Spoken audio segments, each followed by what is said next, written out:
And I'm back! Back to the future! 1.21 gigawatts! 88 miles per hour!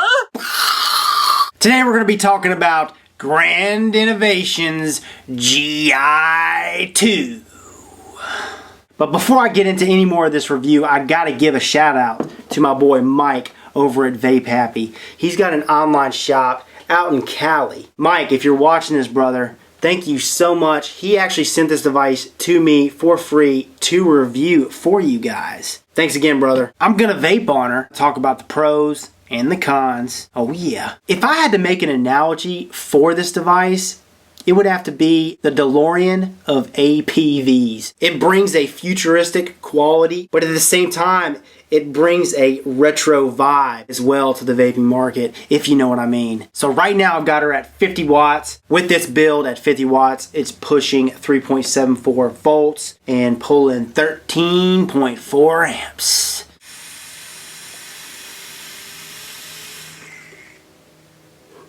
Taking 6-second pulls and loving every minute.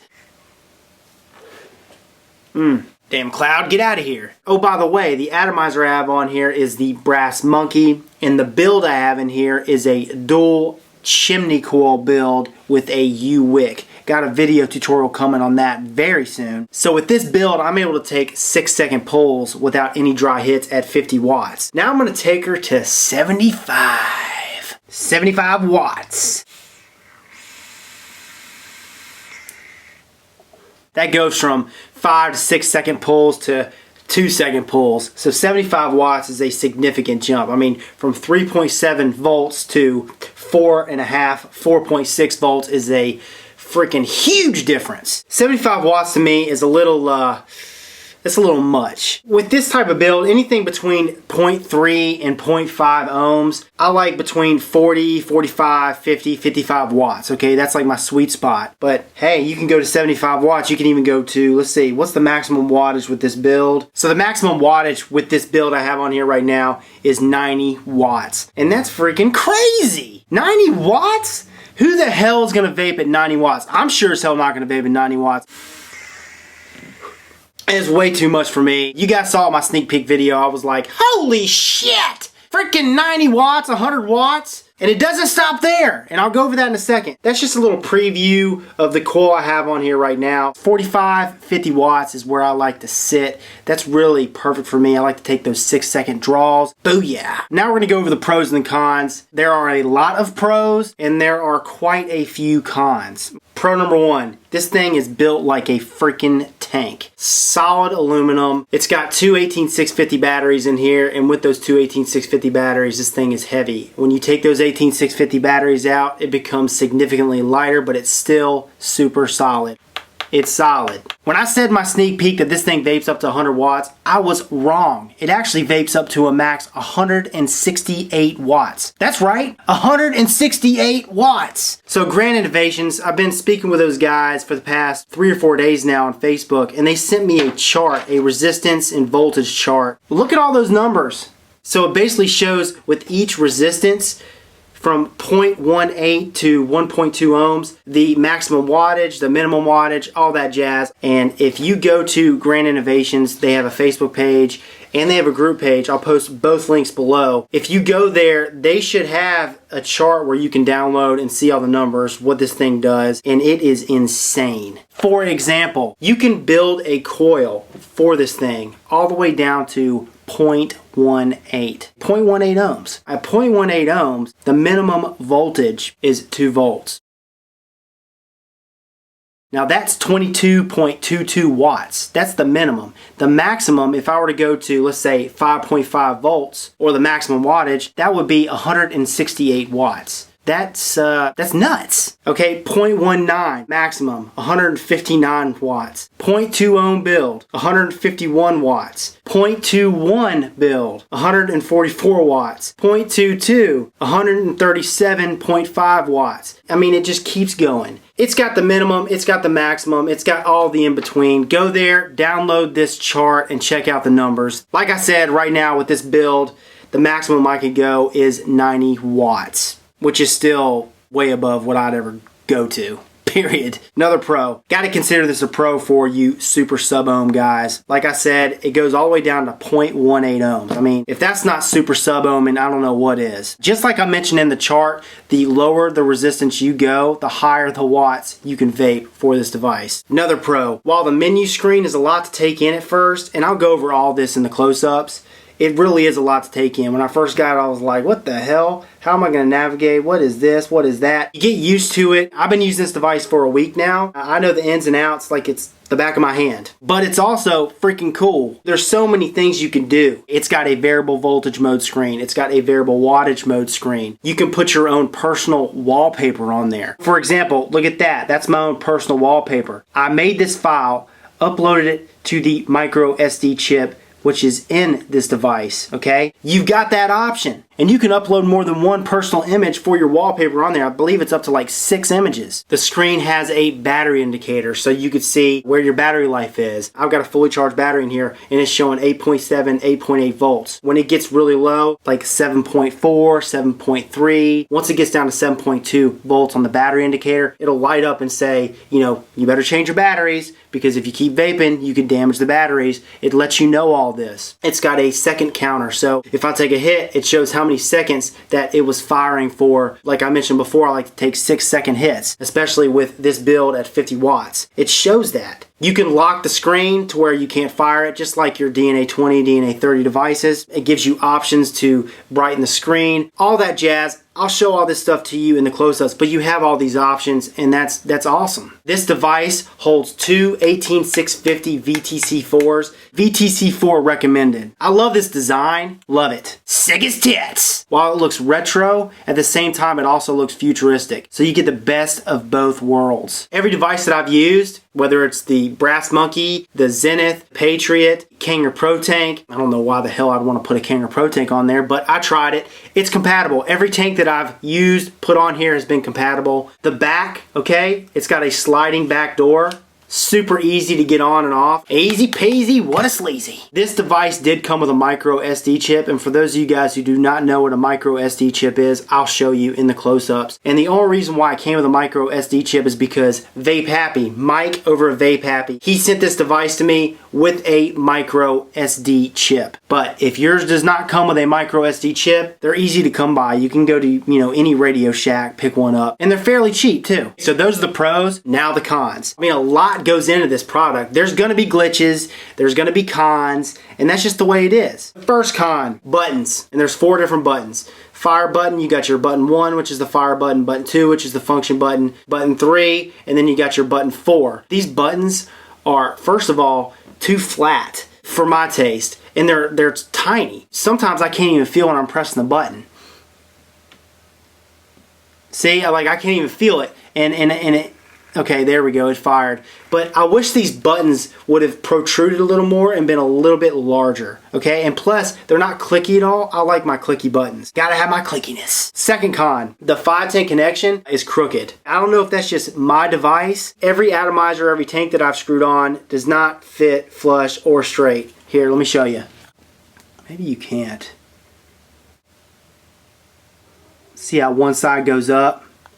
So this side's higher than the other side, and I'll show you guys in the close-ups, and to prove that I've scratched this side because this side is lower than the other side. It's crooked. When I take this atomizer off, there's a half-turn scratch, and that's from the other side of the atomizer that's, you know, digging into the top of this device. Gotta mention it as a con. This is an advanced personal vaporizer, the most advanced personal vaporizer that I have dealt with to date, and that's in the 3 years that I've been vaping. There is quite a learning curve. I've never dealt with a device that had a micro SD chip in it. This is not like your normal DNA 20 or DNA 30. You can't just pop the device on and start to adjust your wattage up and down. It's not like that. You have to go in, you have to change settings, you gotta boot this sucker up, and there's much more to it. There is a huge learning curve. This is not for your beginner vapors. A lot of you newbies out there watching this, this, you want to get into those sub-ohms, you want to blow those clouds of vapor, so you go with a mechanical mod. Well, mechanical mod is simple. You pop a battery in, you got to make sure you're using a safe battery. Like I said, the VTC4s, 30 amp batteries, but you pop your battery in, you put your atomizer on there, vape away. It's not like that with this. Once you get to know this device, you get to know the ins and outs, then you can push the envelope. You can go the distance. But until then, you need to learn this device and make sure that you know it back and forth. Another con, it does not have a USB port. So every time these batteries die off, I got to take this sliding door off, pull the batteries out, and charge them in my wall charger. That's kind of a pain in the ass for me. Okay, another con. There is a major safety hazard with this, and it's a glitch. Now, I may be the only one that has this glitch out of the handful of you Gi2 owners out there, but nevertheless, it's a glitch, and I'm going to show you what I'm talking about. I'm going to go ahead and take this sliding door off, so I'm ready. You can lock the screen to where you can't fire it, but you can also lock it to where it continuously fires and doesn't shut off, and you have to pop those batteries out to get it to shut off. That's the glitch. How I found this out was I went to lock it and I accidentally pressed the fire button before pressing the other button, and you're supposed to press those two buttons at the same time to lock it, and it started firing. It just kept going and kept going and kept going. I burned the hell out of my coil. I'm going to put juice on here so it doesn't fry my cotton. I was firing it. Oh, look, it's locked.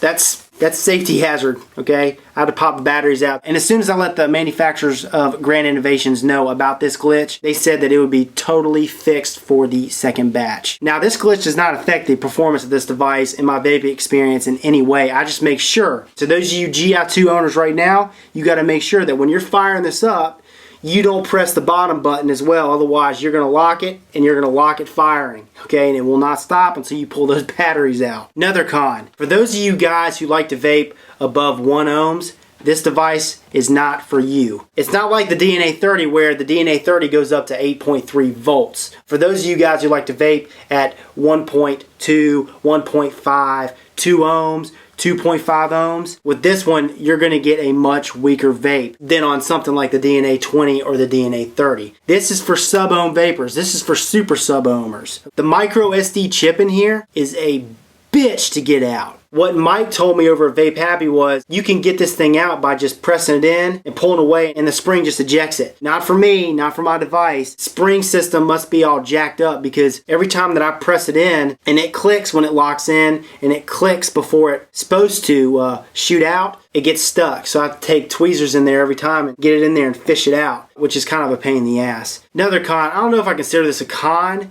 but the evolution of this device far exceeds the battery chemistry in most of these batteries. But if you were to vape at 100 watts, you're not going to get much battery life. I vaped at 75 watts, 80 watts, which was an enjoyable vape with 22 gauge Canthal, but I vaped at that level and it only lasted me about an hour and a half before these batteries died off.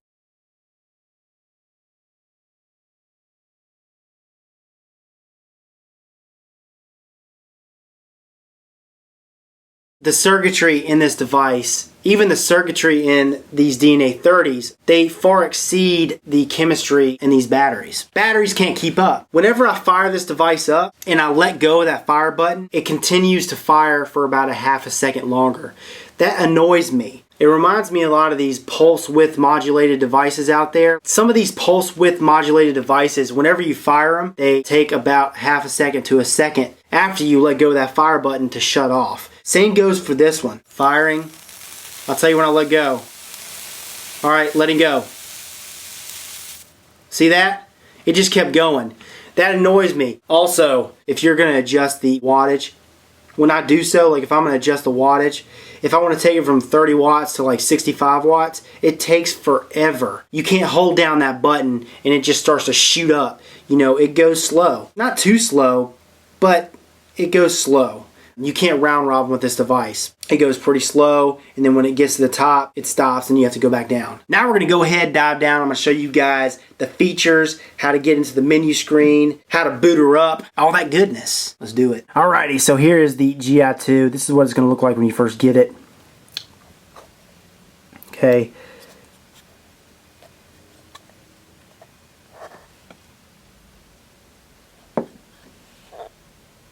There's the 510 connection. Like I said, everything fits on there. See this scratch right here?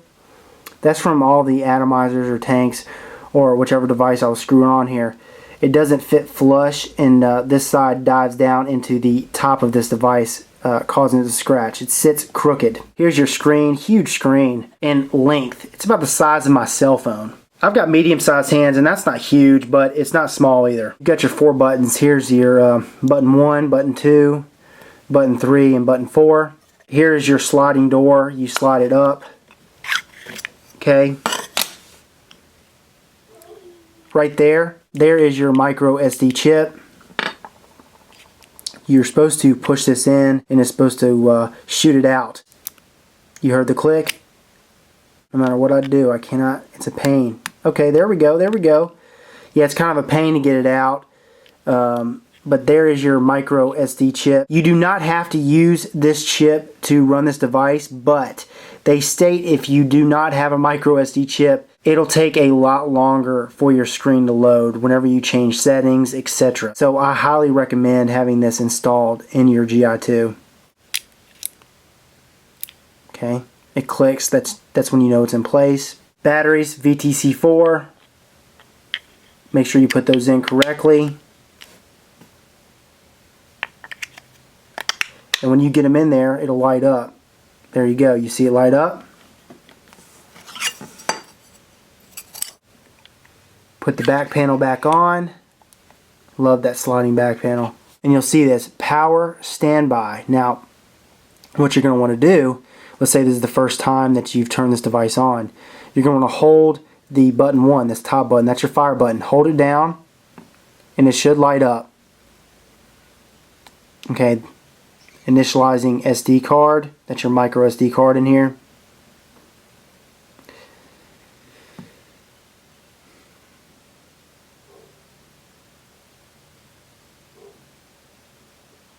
Okay, there we go. That's what you're going to see. Now, what you're going to want to do is screw a device on here. In this case, I'm using the brass monkey. The instructions are on the Grand Innovations Facebook page, so you can see that. You're going to want to take this down all the way down to 2 volts. That's the lowest setting. Give it a quick fire. And that vaping highlights too. And that's when you know it's on. It's firing up. Okay, so after that, then what you want to do is take it up 0.1 increments. All the way, I did it all the way until I got to about 3.5, 3.7 volts. It took me about, I would say, a good 5 minutes. And what that's doing is it's breaking this device in. They highly recommend doing that. After that, I took it up to 4, 4.5, vaped on it for a while, then took it up to its maximum, test the wattage with this device. There's a screen. You've got your resistance reading. You've got your wattage reading. You've got your amps reading. This is variable voltage mode that we have it in right now. There's your battery indicator. So right now we're pretty much fully charged, 8.5 volts. That right there's got a puff timer. So every time you take a hit, it records, how long you've had that fire button held down and are taking that hit. At the bottom screen you have 4 different categories, which we will go over in a second. In order to switch from variable voltage mode to variable wattage mode, what we're going to want to do is hold down button 2, which is the bottom button on the side. You want to hold that button down for a good second or 2. And then what you want to do is press button 4, this right button right here. Boom. What it does is it detects the coil resistance. And then what it does is it switches to wattage mode. Same thing as variable voltage mode, except the wattage is over on the right side instead of the voltage being on the left. And you got your resistance, you got your voltage, you got your amps, you got your puff counter, you got your battery indicator, and then these 4 options at the bottom. Now, remember how I mentioned with the micro SD chip how you can upload images and use as your wallpaper? I'm going to show you that. Here's one image that I used. So in order to scroll to your personalized wallpaper, you want to hold this button 2 down. Once again, hold it down for a good 1 to 2 seconds.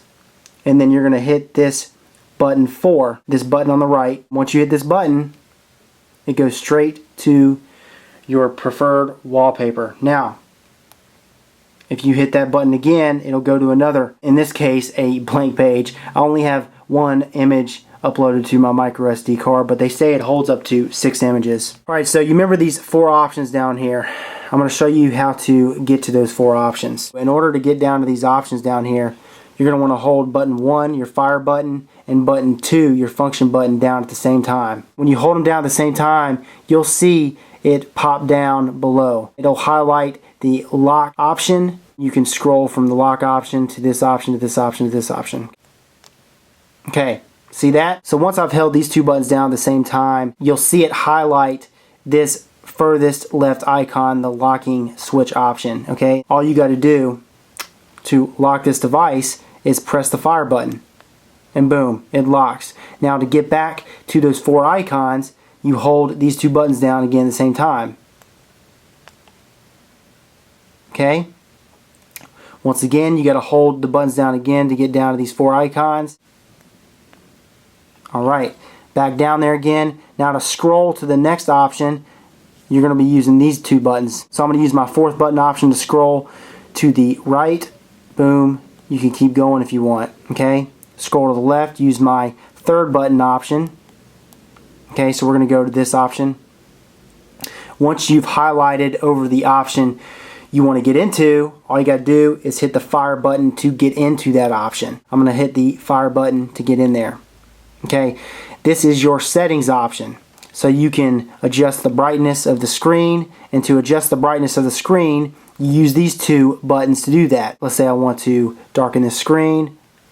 I'll adjust it down with the button 3 option. If I want to brighten that screen back up, I'll use the 4th button option. Now to scroll down to these options, you use these 2. Okay, so I'm going to use the function button, the 2nd button. Okay, scroll down, scroll down.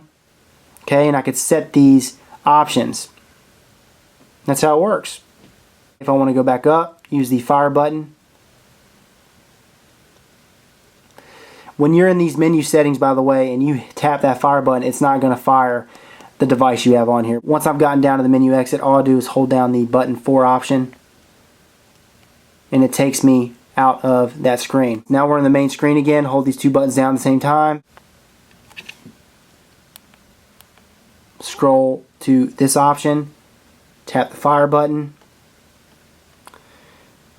Here is your notepad. So basically it tells you what each phrase or abbreviation means. If you fire this device and you get a code that says AMP, it just means ADDI not present.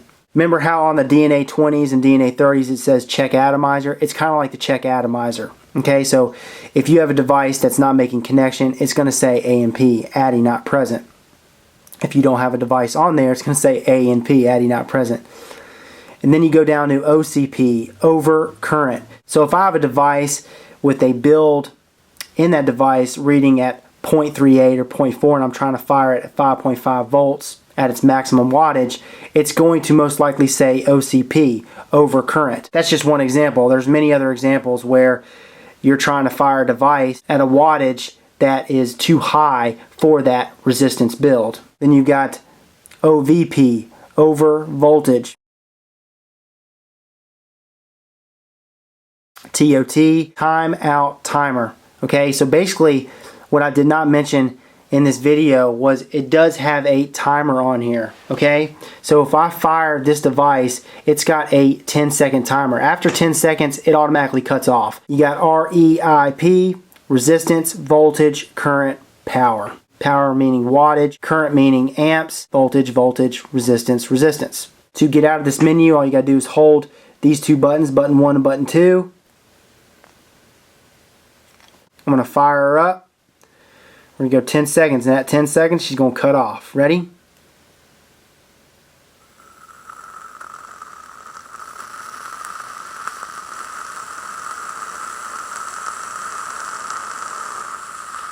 TOT. Okay, and then you got to wait for it to readjust. It usually takes about, there you go, we could fire again. Boom. Okay, and we're going to go back down to this option right here. Okay, scroll over, Tap the fire button to get in there. About us. The model. This is a Gi2. It was manufactured February 2014. Serial number. Okay, here's the thing with serial number, and I saw this on Grand Innovation's Facebook page. Another guy who was in the same batch, his said serial number 100. But every time I switch back and forth, so if I were to switch back and then come back to it, maybe take my batteries out, refresh it, and I will go back, it will say my serial number is 58. Okay, so this is serial number 58. It has the website at the bottom, which says grandinnovations.net.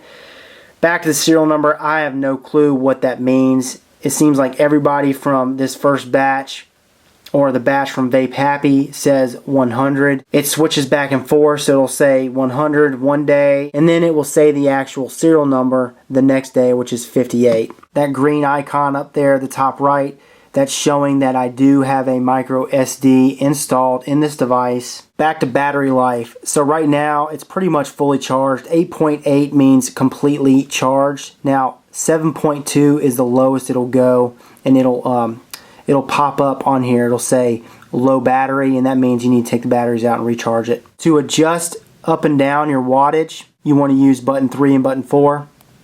Okay, button 4, the right button, to adjust the wattage up. If you hold that down, that's as fast as it goes right there.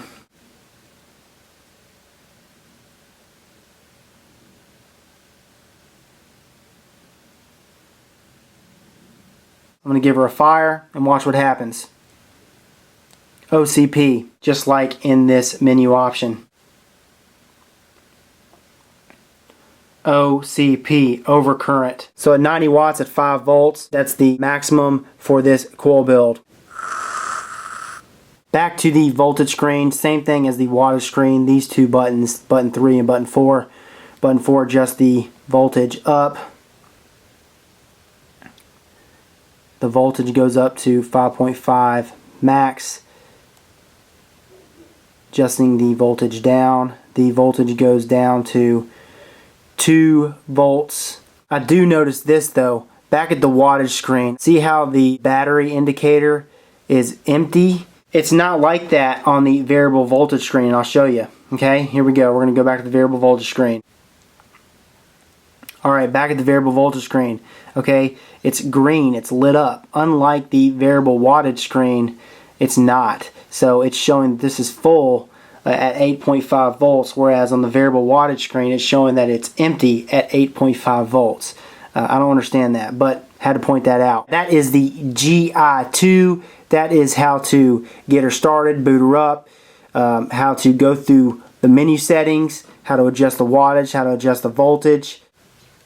Yeah, so she is a beaut, she's a tank, she's a beast. I'm going to go ahead and take her back to the original screen and wrap this sucker up. So that is a close-up look at the Gi2. The question you're asking yourself is, have I been enjoying this device? Is it well worth the money invested? Is it worth the $300 to invest? Definitely. There are a lot of cons to this device, but there are a lot of pros too. Most of these cons are cons that can be fixed on later batches. This is the first batch, guys. This is basically a prototype. Anytime you're sending a device, and the reason, I never said this about any other device, but I'm going to about this one because this is a different beast. It's the first regulated device where you can vape at super sub ohms safe vape. It's regulated. It's not on a mechanical mod where you're risking blowing your face off, if you want to vape at a 0.1, 0.2 ohm build. There's circuitry in here. They've got electrical engineers designing this thing to regulate it. There is protection. And you can vape all the way down to 0.18 ohms at 168 watts if you want to. Like I said, my preferred is between 40 and 65. That's plenty, okay? And when you're using something like 22 gauge, 24 gauge Canthal, flavor you get from this is just revolutionary IMO. As you guys know, I give away all of my products. I'm going to be giving away the DNA 30 that I have, all the DNA 30s. I'm going to be giving away the DNA 20. I'm going to be giving away all my mechanical mods, the Panzers, the Hades mods. I give away all that stuff to you guys. And I'll tell you right now, I will never give this away. This is going in my trophy case after I'm done vaping it for the next year or until something else comes out better. Because this is a product that people will remember. It's the first device with a huge screen. Looks like a cell phone. Retro but futuristic at the same time. This vaping market is moving so fast, guys, that within the next year or two, there'll be something just like this, but it'll be upgraded and it'll probably be 5 times better. And when I have this 10, 15, 20 years from now, it'll be a classic. That's why I will never give this away. It vapes like a freaking beast. 50 watts regulated? What other device does that right now? Maybe one, but can you get your hands on that? No. And I didn't mention this in the con. Hardly anybody can get their hands on this one. And that's the sucky part of all of this, is that the accessibility is low. But what I can tell you is, guarantee it, a year from now, even 6 months from now, more of these devices like this will be popping up. They'll be more accessible. This is just the first of its kind. But is it worth it? Hell yeah. $300? I'm not going to vape at 100 watts. 50 watts for me, 65 watts max. That's killer. Sometimes I like 40 watts. That all depends on what juice you're using, the device you're using. But it's always great to have that option. That's what this device gives. $300? Hell yeah. I will contact Grand Innovations right now. Get on the next pre-order list. Find a way. I would. Yep. So that is my review on the Gi2. This is Rip Trippers, and remember, smoking is dead, vaping is the future, and the future is now.